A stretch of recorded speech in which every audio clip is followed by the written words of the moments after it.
Blog Talk Radio.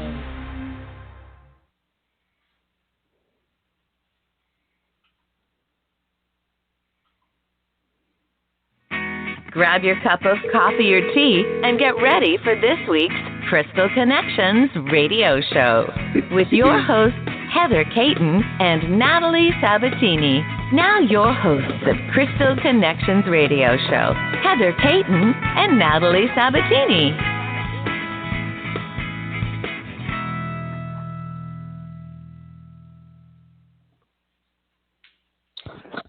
Hello and welcome to our program for today. This is Crystal Connections. I am your host, Natalie Sabatini, and joining me today is my co-host, Heather Caton. Heather, are you there? I am, Natalie. Good to hear you. And great to be here on the show tonight. Excellent, Heather. Thank you so much for agreeing to share your wisdom with everyone today, co-hosting this wonderful program. We're basically going to just dive right in, and for all of you who are tuning in right now, this is an exciting topic because it's really applicable to every aspect of our lives, wouldn't you say, Heather? Crystals and their connections and interconnections. Oh, definitely. I would say that. Absolutely. It's more than just a hobby. It's a livelihood, and it's prevalent. So jumping right in, the history, that's something that I definitely wanted to go ahead and touch upon. I know that we've talked about it at length here previously before this show. Crystals and their ancient historical connections. I know in the past there were many different civilizations who constantly utilized crystals, and they regularly used them not just as transmitters but receivers as well. In fact, the crystal skulls, which I'm sure many people have heard about them, and they've made movies about them, but they're quite fascinating. Heather, have you heard about them or have any information on them? Absolutely. I mean, crystal skulls there's just tons of information out there and stories and even shows that we've seen on television about the ancient skulls, the relation to people, history, and how they've been used or how they're seen today. So I'm certainly no expert on the crystal skulls, but I do find them very interesting. Yeah, absolutely. And just to kind of put it out there, we are bringing these topics for dialogue and also to inspire and to uplift the consciousness. There's a lot of information out there, and I honestly can't say that there's any one particular person who's a so-called expert, because from what I understand, the technology behind the creation of these skulls is so advanced that our mainstream scientists still do not understand how they were created. So bearing that in mind, what I do know about them, Heather, is that they're basically repositories of knowledge, and the people that have been able to tune into them find that they hold knowledge of the past and the future as well, if you can imagine that. And so that's fascinating. I wonder, I've never seen one before. Have you? I have seen a few crystal skulls. Some of them, hand done, nothing too ancient. Only through different shows have I seen something like that. But it's a fascinating topic, and yeah, the holding of knowledge and the information that the crystal skulls have been said to have, and then being able to tap into that is something that's being discovered. And the show is really also about having a topic that maybe sparks your interest, and go out and learn about it. Do more reading, do your research, come with questions. That's what we love, is being able to have these discussions and topics, and being able to ask these kinds of questions about these really unique entities that have been around for a long time. Yeah, absolutely. And what I find to be fascinating is the fact that we're still trying to replicate aspects of these skulls, and I wonder, is it because we just admire the aesthetic value, or is there something in our DNA that is inspiring us, trying to kind of reconnect with that past and the knowledge that's hidden, so to speak? So definitely, aside from the crystal skulls, though, there there are other, ancient historical references to crystals, and I know that you wanted to mention some of them because you've looked into them, you've researched. Do you want to go ahead and just give our audience some examples? Sure. I mean, if you look at it, crystals have been used for just centuries and centuries. You can look back throughout our history, look at the ancient Egyptians who were using lapis lazuli, turquoise, emeralds, carnelians. They were used for protection and health. They were used to help their loved ones be able to go into the next life. If you look throughout our history in China, where jade was being used for healing and for luck, and still being used today using crystals in acupuncture. So it rings in their ancient and current history. Absolutely. References after references of these, amulets from Baltic amber to turquoise and being used for healing, for healing and knowledge, and just a whole array of applicable ways that they're using these gems and crystals.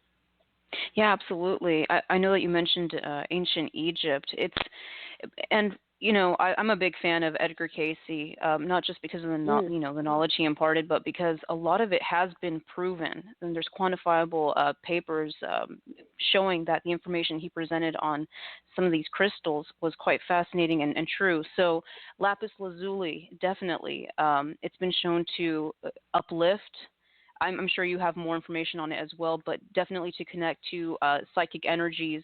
And what he mentioned was that the energy emanating from these crystals, or these stones, these minerals, these even metals, in fact, was well, it was in the fact that it affected the body on multiple levels, etheric level, physical, and that is something that we need to look into further, I think, even scientifically today, because, can you imagine if we took that knowledge, the knowledge that, of a vibration of light and energy, and as you mentioned before, applied it to healing modalities? That could definitely revolutionize our healthcare industry and the ways that we perceive our general well-being, wouldn't you say?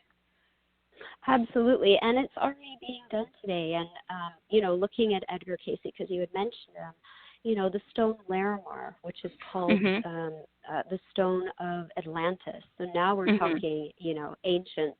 And he had indicated that that part of Atlantis could be found in the Caribbean.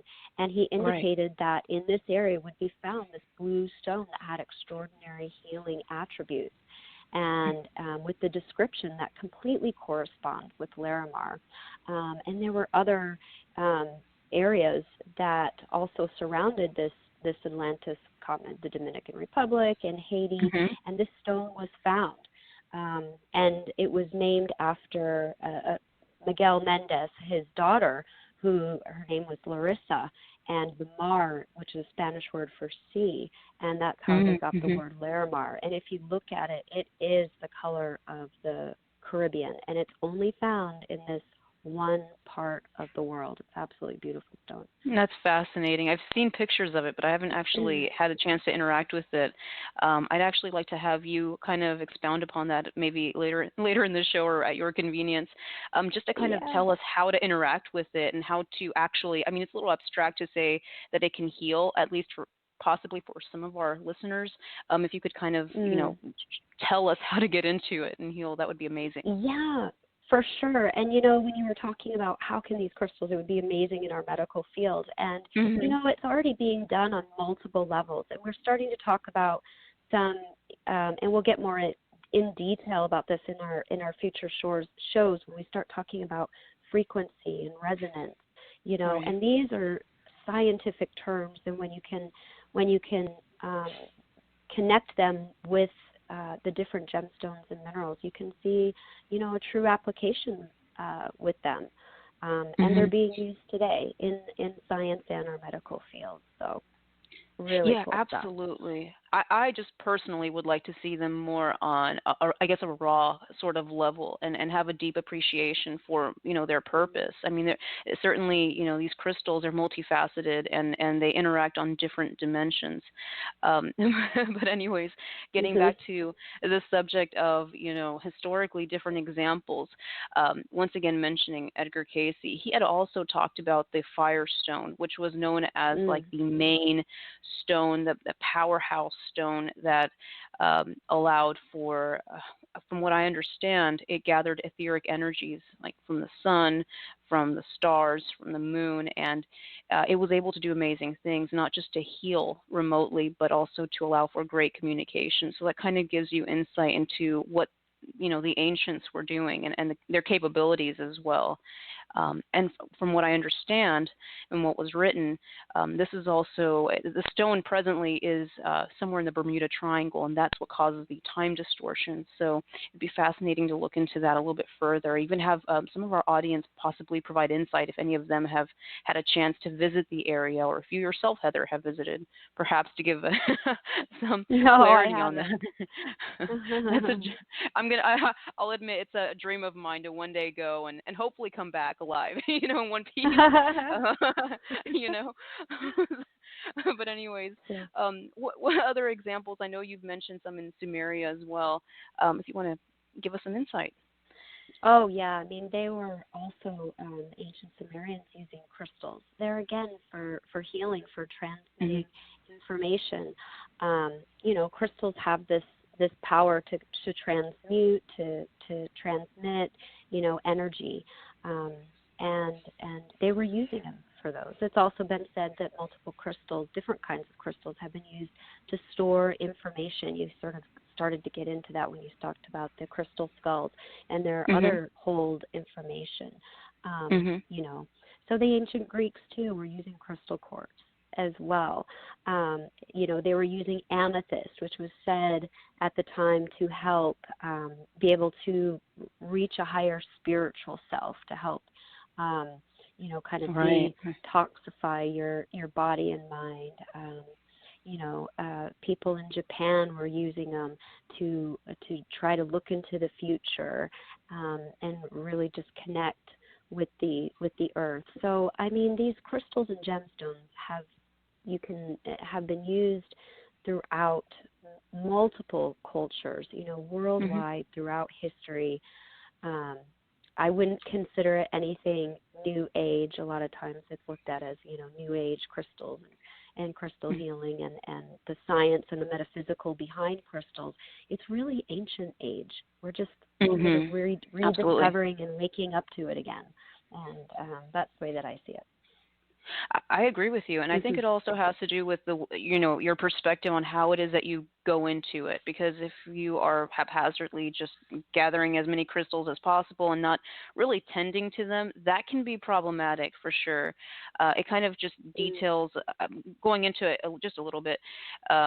There have been stories that have been told from people who have visited, certain sacred sites, like in Mexico, some of the pyramids, and they've attempted to collect stones from the pyramids or in the surrounding areas, and needless to say, the results have been quite bad for those individuals. A series of what could be called bad luck, or even just dangerous situations where they've been chased by, interdimensional beings. But that being said, there's also the example of Pele and how individuals who have taken, stones and whatnot, they just end up returning them because somehow or other, it's there's a connection there. So there's something, definitely a spiritual component, and that needs to be addressed and certainly respected. I even asked you personally, how does one know when one should collect or possibly come in contact with a stone? What's the proper manner of sort of interacting and going about the process? If you kind of want to give us a little bit of detail about that. Well, sure. And I think intuitively we're connected to different stones and rocks and just our earth in general. I mean, even as children, most people have a story of rocks that they collected from special places they visited. Right. Or, Right. you know, I know that I had, it wasn't anything spectacular, but they were just rocks that I collected from different places, you know, and I think a lot of young people have had this experience too, and then, you know, and then it somehow, you know, might get lost, and then for some reason it might come back into your life again, where you're kind of connected to these stones and very curious about them. So I think that there's something intuitive, I mean, to that. But you have to also be mindful. I mean, if you're going to some land and space that's, you know, it could be a sacred space, and you know, being mindful of where you're picking up rocks from. You know, is it a public beach or is it a sacred space? You know, right. So always mindful about that, and then the importance of clearing your stone. I know we'll get into that, the clearing and cleaning of your stone, and how do you work with them, and which is really important because they have a vibrational energy, and so do we. So we are just like them, you know, we're transmitting that. We're transmitters and receivers. We're electrical beings. We're taking in information. We're giving out information, you know, through our vibrations. So, you know, and stones are the same thing. Everything is energy. Everything has a frequency. So, you know, so do the stones and gemstones. So you want to be able to make sure that you're working with them in a, you know, in a thoughtful way, in a mindful way. And I know we'll get into that, sort of the clearing and cleaning and clearing of those stones.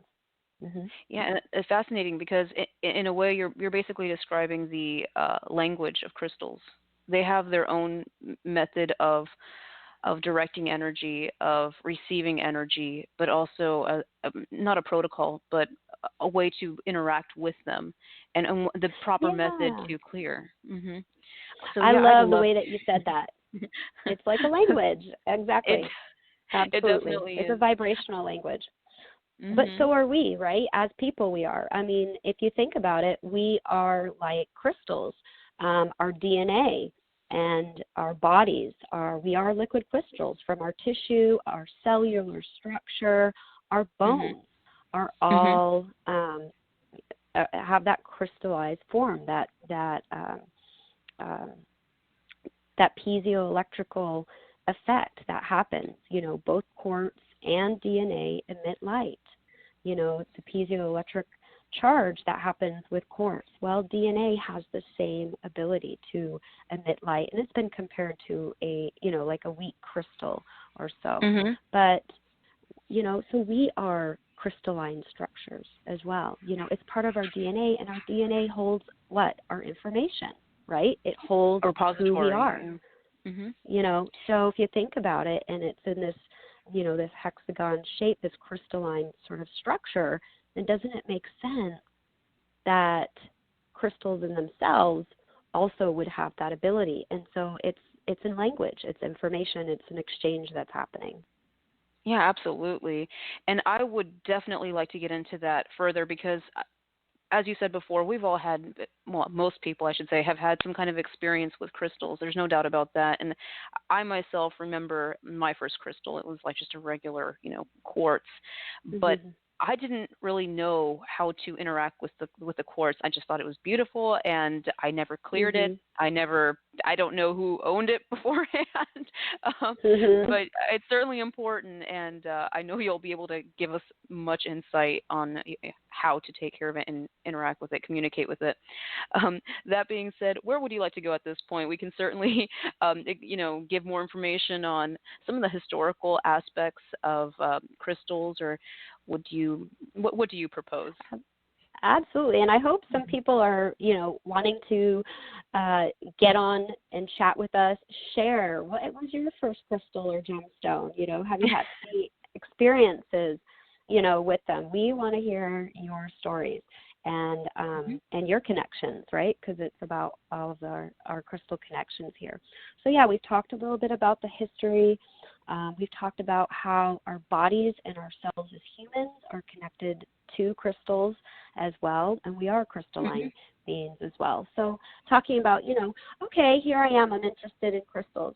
How do I get started? Because it can be overwhelming. There's, you know, thousands upon thousands in the gem and mineral world.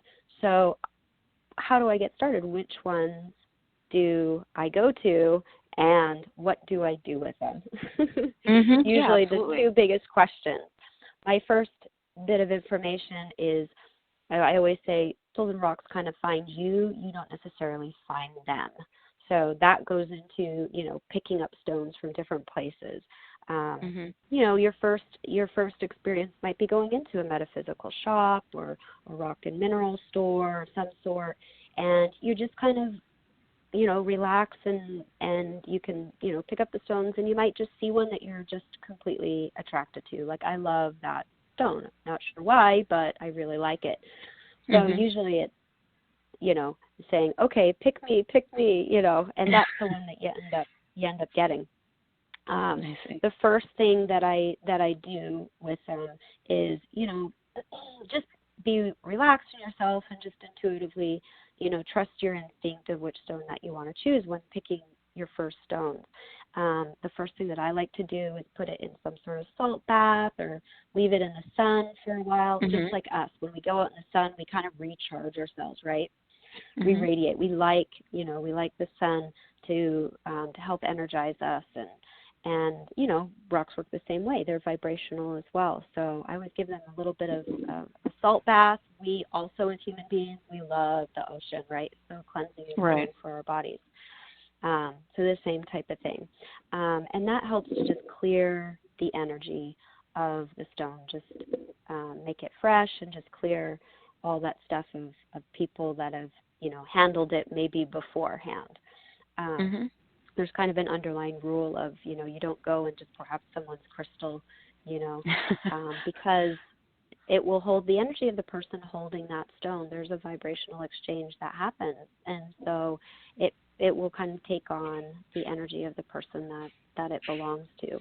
So you certainly don't want to go grabbing, someone else's stone that's around their neck or their wrist or something. I've been guilty of that, for sure. I've gone into a shop and someone might have had something, and like you mentioned, a gem show, and you look at just something so gorgeous, and you want to pick it up, but you're definitely right. It's emanating information probably from the previous individual who handled it, and now it's not a good thing. What can happen if And you still might be attracted to crystals. Maybe you go into a shop, more than likely, there's been a bunch of people who've looked at that stone, but for some reason that crystal is calling you. I've been in huge, shops where you're just kind of looking around. But, and I'll take the stone and put it in a nice safe, baggie or something, and then I'll take it home and then, just put it in its salt bath or leave it in the sun, or sometimes you can, leave it outside overnight. And some people like to sort of bury them in the ground. And if you do that, I recommend putting like a marker of some sort, because sometimes you come back in a day or two and can't remember where you buried them. I've actually had that happen to somebody.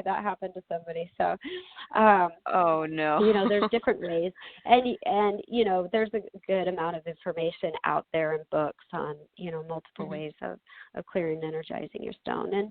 And that's the important thing, and then setting your own intention with your stone. What's your intention? What's your purpose? What are you looking, to hope for, and to do that with the stones as well.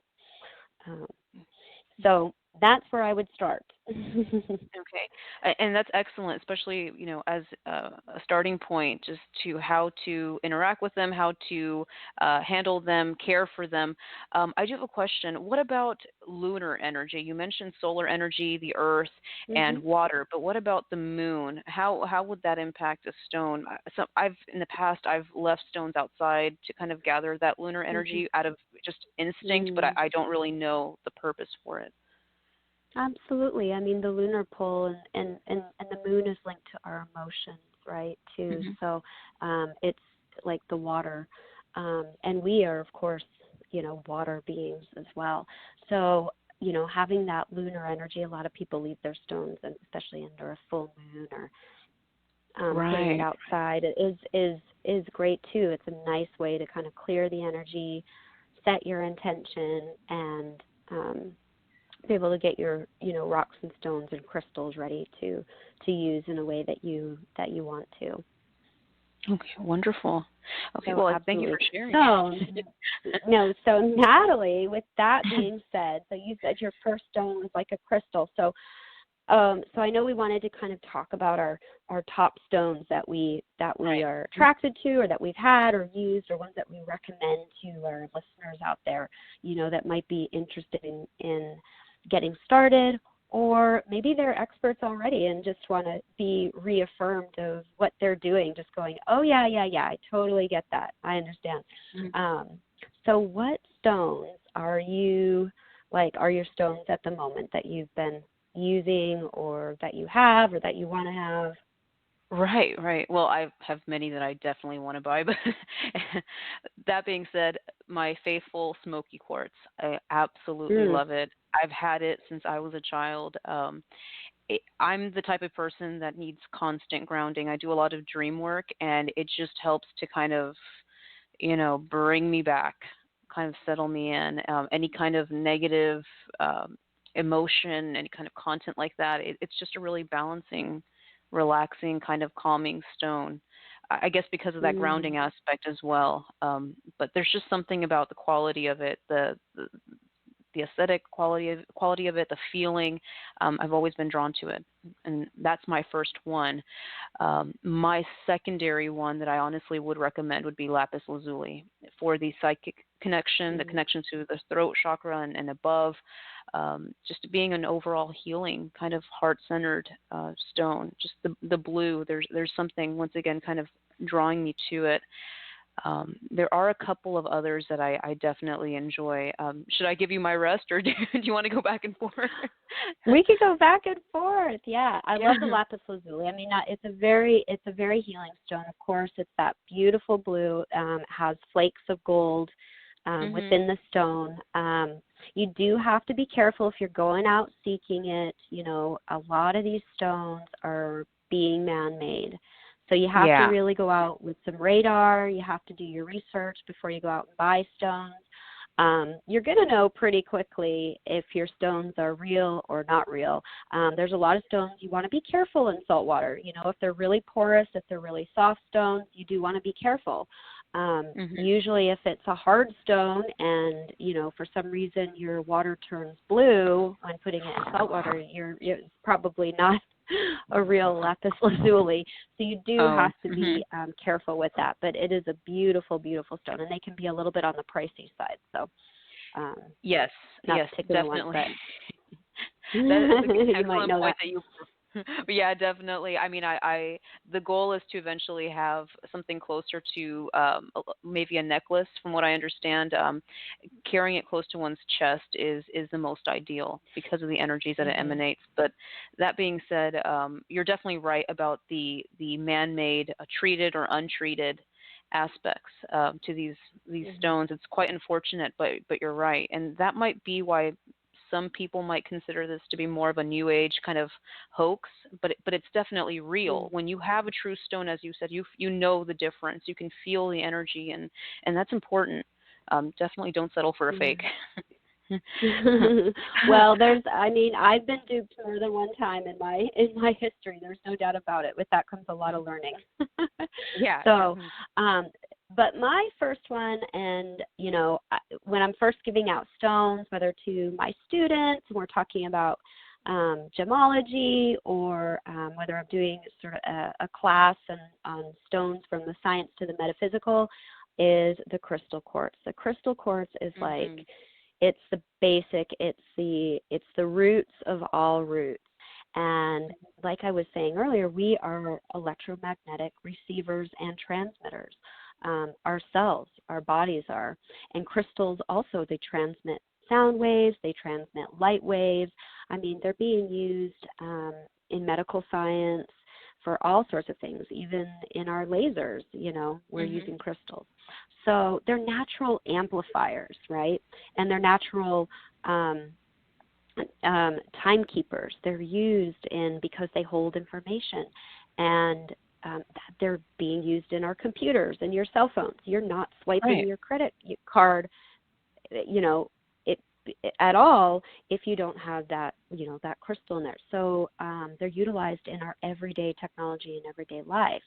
So to me, it makes sense that crystals can be used to transmute and transcend and transfer energy in our bodies. We are those electromagnetic beings. So, and it's been scientifically proven, if you hold crystals, your electromagnetic field will double. Wow. It will actually increase. So if you think about it as vibrational beings, and this is just, a physics thing where, a low vibration will usually go to a higher vibration. If you think of yourself like sitting down in a chair, you're transferring heat, right? Where you get up and once where the chair was cold, it's now warm because your body was sitting on it. So it transferred that energy. And crystals are doing the same thing. So it can help balance us. Just holding crystals just help balance our energy, our frequency. So I think they are the ones to just, in my opinion, to get connected to right away. And you'll find one that's particular to you. So I have a few that you can just hold in your hand. You can keep them in your home, and we'll get into that, different ways that we can use our crystals. But certainly, just even having in your pocket that you can just kind of hold and like a little rock in your pocket or something, or having it around your neck, like you said, close to your body, can be really, really useful. So absolutely, and I loved everything. That's my first pitch. I'm sorry, I didn't mean to interrupt you there, but I definitely loved everything you just said, because I mean, they definitely are timekeepers. There's, once again, they hold that moment in time. Going back to it, I remember when I was in college, and there were moments where I was nervous, or I just didn't feel like I got enough sleep, and I had particular, crystals with me. I would just have them in my pocket, and it was just reassuring. So to have that field, so to speak, around me. So yeah, I just brought that back. Okay, so I love it. Okay, your next one. Okay. Well, just to interrupt you a little bit, we are at the 30-minute mark, so we're going to go ahead and just take a quick break here. We will be back momentarily. Okay. Okay. For those of you time listening, is flying. Yeah, absolutely. Just a quick, short 1 or 2 minute break. We'll be right back.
Most of the authors and experts on Otherworld Global Radio have their books, DVDs, CDs, and more featured exclusively in the Otherworld Global Network store. Peruse our wide selection of future living products, featuring selections in spirituality, consciousness, connectedness, green eco-sustainable living, and self-actualization. You deserve the best in personal development. Go to www.tinyurl.com/OWGN store. Shop the Other World Global Network store today. And we are back on Crystal Connections. I am your host, Natalie Sabatini. Once again, here is Heather Caton, and we're going to go ahead and just continue where we left off on our favorite crystals. Heather, are you still with me? I am, Natalie, and it was your turn. Wonderful. Okay, so going back to my list here, Andaras. I was introduced to Andaras through a website, and I learned more about it, and through a mutual friend of ours, I learned some of the properties of Andaras, which are considered by some to be time crystals. That being said, when I first had the opportunity to really interact with one, I was sort of amazed. They look like glass, so they don't look like much at first, but if you do have the chance and really the opportunity to interact with it, you start to feel the energies emanating from it. And one of my favorite things to do anyways with crystals would be dreaming. I've said that before, but I like crystals that enable me to that facilitate the process, the lucid dreaming process, and that seemed to be one of the crystals that was quite favorable for it. So I really enjoy Andaras. Obsidian as well. I like the grounding aspects of obsidian, the green obsidian, the black obsidian, and aqua aura for its ability to provide healing and just emotional well-being as well. So those are my top ones. Oh, and I believe it's Septarian. I saw this like a Madagascar dragon geode, and I was just drawn to its striations. It's kind of divided into 7 different components, but there's just something fascinating about it, and I found that it in particular was quite good for grounding as well. So those are my top ones at the moment. And what about yourself? Those sound great. I'm going to have to get more information on some of those. They sound really, really interesting. Yeah, I'm sure you have a large... Yeah, absolutely. That one's quite pricey as well, unfortunately, but it's a beautiful. Heather, I imagine you have a large collection. I'm sure my collection does not top yours at all. Am I right? There's a few things you can't have too many of in my world, and rocks and gemstones is one of them. So yeah, I have an extensive collection. But you know what? The thing is that every year, it's like, I might find one more, or, I feel like, I really need this one. Okay. So it's an ever-growing collection, but then some of them, have interestingly, disappeared as well from the collection, whether it was time for them to go to somebody else, or it was time to, share the information with somebody else, or simply they just somehow fell out of my bag or my pocket, and it was time for them to travel forward. So I call it a breathing, living collection. Yeah, perfect name. I believe that, Heather. I definitely do. Didn't mean to interrupt you there. Go ahead. No, it's fine. So you were talking about this grounding energy, and some of the stones that you were connected to, which intuitively just made you feel grounded, and it's true that a lot of people have said that without knowing about, chakras or energy or, these types of things.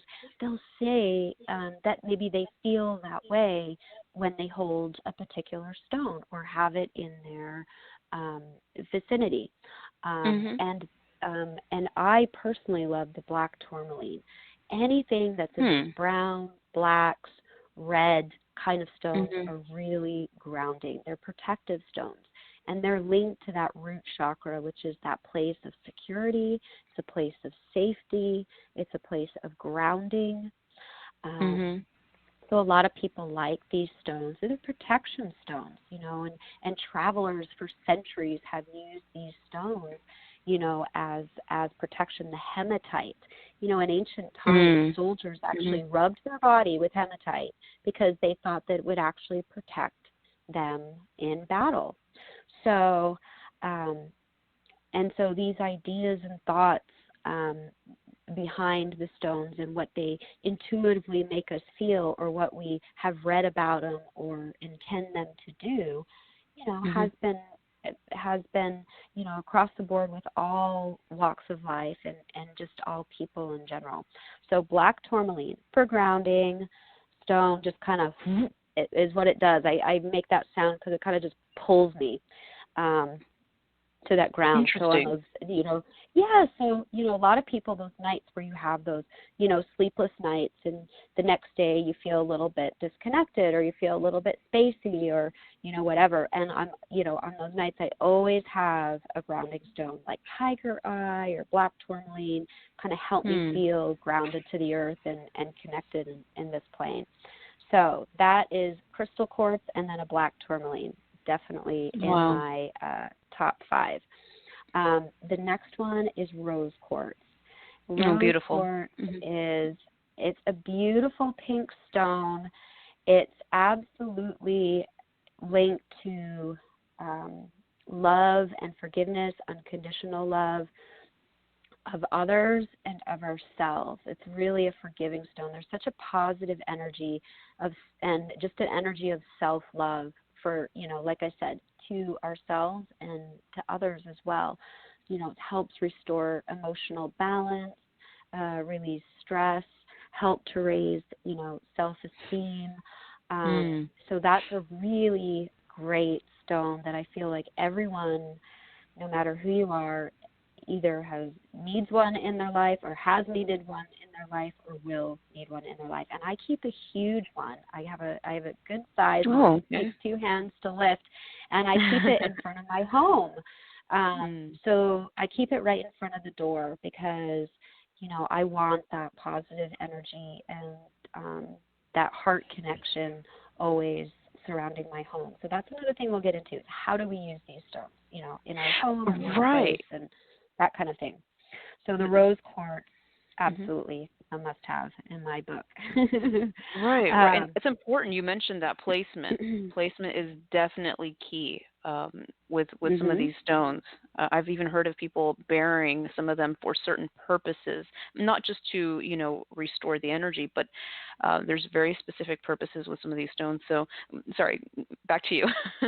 Absolutely. No, it's great. I love it. So let's see. I've got 2 more on my list, and I'm going to start with amethyst. Amethyst is a stone. Of course, amethyst is the birthstone of February. A lot of people, in fact, I met someone just yesterday, and she's like, I just have always been attracted to amethyst. And I said, oh, it's the birthstone of February, and she just happened to be a February birthday, and she was really, really attracted to it. Myself, Wonderful. I have never really been super attracted to amethyst until the last couple years. I just, I liked it. It's a nice stone. It's pretty, but I just never really wanted to have it in my collection, or just never really, kind of hit me as one I was wanting. So, but just until a few years ago, when a friend of mine said, you need amethyst, you just need some amethyst. And she just started draping me with it because she had it, around her neck, and she just started putting it in my hand. And said, just carry this around, just carry it around. And I did. And I really started to just fall in love with amethyst. Its connection to spirituality, opening up your mind to, just to a higher realm, to be able to balance yourself in ways that, I wasn't expecting. It's really good to keep next to the bed. It helps with sleep and tranquility, helps if you're having, nightmares. So, for kids, you keep some amethyst next to their bed to help them sleep and to help, all those good dreams happen. So amethyst is on my list. Yeah. Oh, it's amazing for so many things. It's just beautiful too, that purple. And the last that I have on my top, go ahead. I was going to say, I'm a little surprised that you didn't have it until, the last few years. It's so popular. I mean, it's one of the ones that many people really think about. I'm just saying. I know. And you can find it because it's pretty abundant. Right. And in addition, you do have to be careful because amethyst can be heated. It can be treated and heated to have that purple color along with citrine. So when you see sometimes those huge amethyst geodes, that are big, that you see, you really have to be careful of, and you can kind of tell if they're, and with the smoky quartz too, if they're the really super, super dark, sometimes that can indicate that it's been heated or treated. So you do want to be mindful of that and ask, where'd you get, I always ask, I'm not afraid to say, where'd you get your stones? If you're lucky, you can maybe connect with somebody who mined them themselves or got them directly from the miner. But you always don't be afraid to ask. And some people might not know. And sometimes you might just have an intuitive connection or not and go like, I feel nothing with this stone. And that's okay, I see. So that's something, once again, comes with a little bit of experience. It comes with just, taking that plunge and going out there and just being around the stones and seeing what happens. And for everybody, it's going to be different. It's not going to happen the same way for everybody. We're all different frequencies, Okay, so last on my list, although I probably could add 10 more, but for those starting out, we don't want to, overwhelm, is I love carnelian. Carnelian has this orange, bright color. It's just vibrant. It's like happy orange, It has the capacity to just lift you up, clear your mind, get you focused on what you're doing. Of course, it's connected to that sacral chakra, that orange right there, and linked to that creativity. So you have writer's block, you're trying to write that paper or create that website or whatever it is that you're doing, and you're just feeling stuck, in your writing or your drawing or your creating. That orange carnelian is supposed to help clear that energy so you can, hold that stone, have it next to you when you're feeling that, and that's a really good stone. Kind of lift your mood a little bit, has those really good vibrations coming from that stone. So that is my top 5 right there.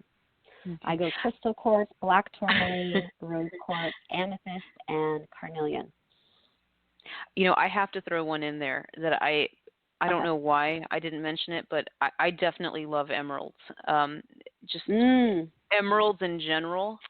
There's something quite special about them. I've interacted with them in my dreams. It's just one of those.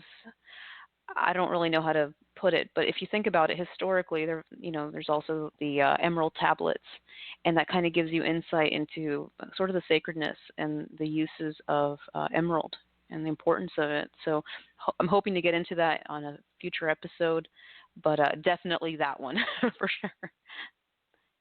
So on my end, Andaras of all kinds, lapis lazuli, the septarian, obsidian, aqua aura, and emerald. So that being, go ahead. Absolutely. Oh, and I'm glad you mentioned emerald. Emerald is that one, like I said, with using Egyptian time with the burial. And it's also known as the stone of successful love. I don't know if you knew that. Of course, it's also the stone for May, for that birthstone, but it's that green. It's connected to the heart chakra, right? It has a very soothing, healing energy that comes from the emerald. So stone of successful love. Go out and that makes perfect sense.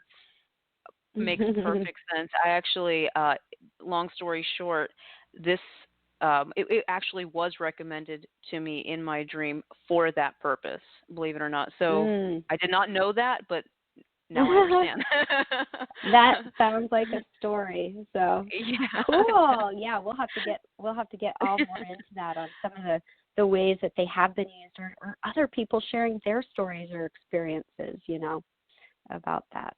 So shall we get into how to use these crystals? Okay, we know which ones we want to start with. Hopefully people were taking notes, and maybe they want to go out to get a rose quartz, or they need a crystal quartz, whatever it is that they need. They need a smoky one. Okay, great. So now what, right? What do we do with them? Right. So my question to you is, what do you do with them, Natalie? Well, it depends on which one I'm using, honestly. If I'm going to in general, if I just want to ground myself, I'm going to take that smoky quartz, assuming that, I haven't used it in a while. Like you mentioned before, I would, use regular salt. Does it matter if you use Himalayan salt, by the way? I've been meaning to ask you that. I'm not too educated on that, on whether, I think that it definitely would not hinder that at all. I mean, Himalayan salt has really great properties to it. So, I don't know if it would make a difference between, I've always just used a sea salt, Okay. But I think Himalayan salt would work just the same.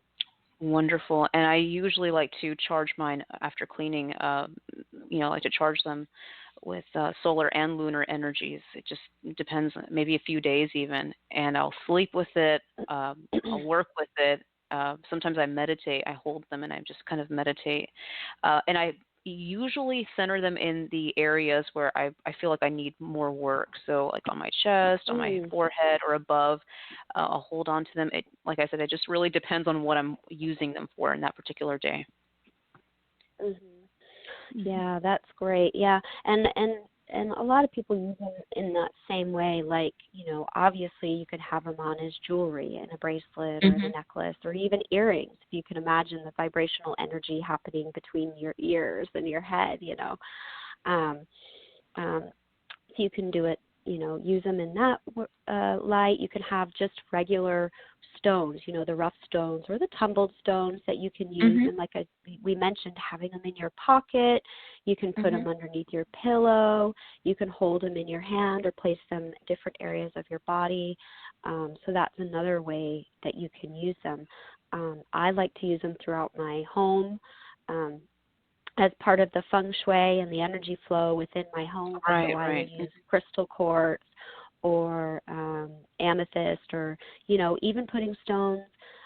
You can make a sort of a kind of a protective line with stones if you wanted to, in an area that you wanted to just be, mindful of what was coming in, like around your door. I've had friends that have done that, or just placed a particular stone like obsidian or rose quartz, in front of their door, or to be able to reflect more light using crystals in your house. And a lot of people are familiar with using crystals in feng shui to add more light and energy to your home. So you can use them in that way as well. That's beautiful. I've also used them as an elixir. So there are some you do have to be mindful. You do have to do your research. You do, not all stones, have something that you can, a quality that you can like put in your water as elixir. So, but I have used like amethyst. I've used rose quartz. I've used green aventurine. I've used crystal quartz. Make sure they're good and clean. I mean, don't take them out of the ground and put them in your water. Yeah. You make sure they're good and clean. And I've actually soaked them into my water to change the vibrational energy of the water that I drink. And, I invite people to do the experiment. Try it. See what it does for you. Try the regular water for 3 days. Try the water with your crystal quartz for 3 days, and see if you feel or notice any difference in it. So I've done that as well, and I definitely recommend it. But as you cautioned, it's certainly true that not all stones, and once again, we repeat, we highly caution that you do your research beforehand. Certainly not all stones are conducive for, that process, but the ones you mentioned, the smoky, or not the smoky quartz, the regular quartz, rose quartz, I believe you mentioned, those amethyst can be used, and they definitely enhance the properties of the water. One thing that I did before. I did a lot more often back then, but a few years ago I was using it for gardening. If I had a plant that wasn't doing so well, I would just I would use amethyst and put that in the soil, and that would help my sage plant, and it really did bring it back to life. So it's certainly recommended for, gardening in certain cases.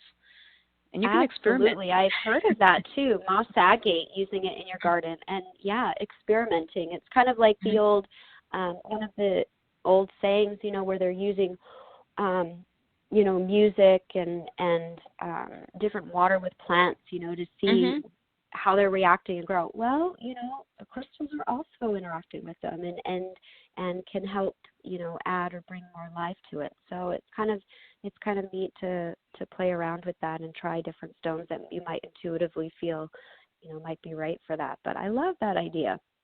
Maybe I need to try that because I really just don't have a green thumb at all. So it's highly recommended. I assure you. I definitely use it. Heather, I'll have to try that. Sorry, we're nearing the end of the show. I know we could keep talking about crystals and getting into it. It's certainly fascinating, and we've only begun to really introduce the topic and to the public at this point. But we're down to the last 4 minutes.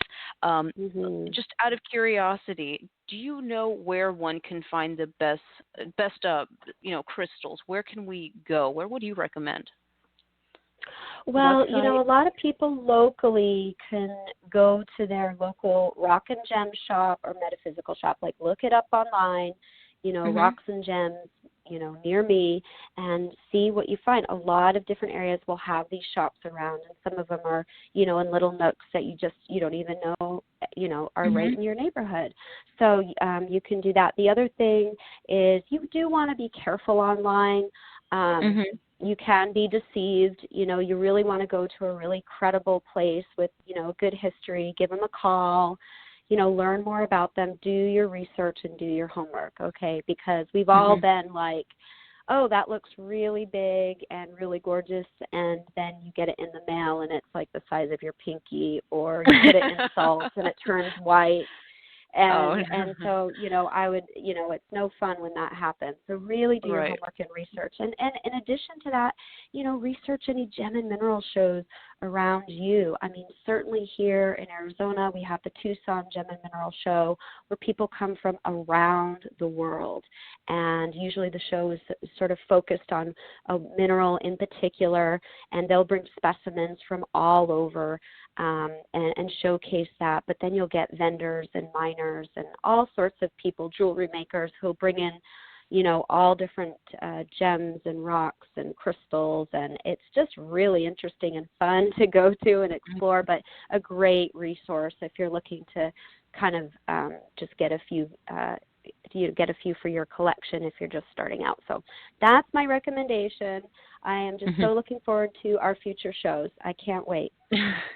I absolutely agree. And, these crystals, they're more than just, a part of your life. They can become a part of your health regimen and your families as well. And for your pets. We didn't even get into that, but a lot of people use these crystals for pets. So we can certainly, get into this further in the future. Thank you so much, Heather, for joining me today and for your time. We really appreciate it. And for those of you who are, who will tune in the future, feel free to join us. We're going to have many more exciting episodes. Thank you so much, Natalie. I appreciate it. It was great. Okay, thank you. Have a wonderful day, and please feel free to join us on a future episode of Crystal Connections with Natalie Sabatini and Heather Caton. Have a great night, everybody. Thank you for listening to Crystal Connections Radio Show with Heather Caton and Natalie Sabatini on OWGN, Otherworld Global Network. Remember to visit and like the OWGN Facebook page and subscribe to the free newsletter for more show notifications.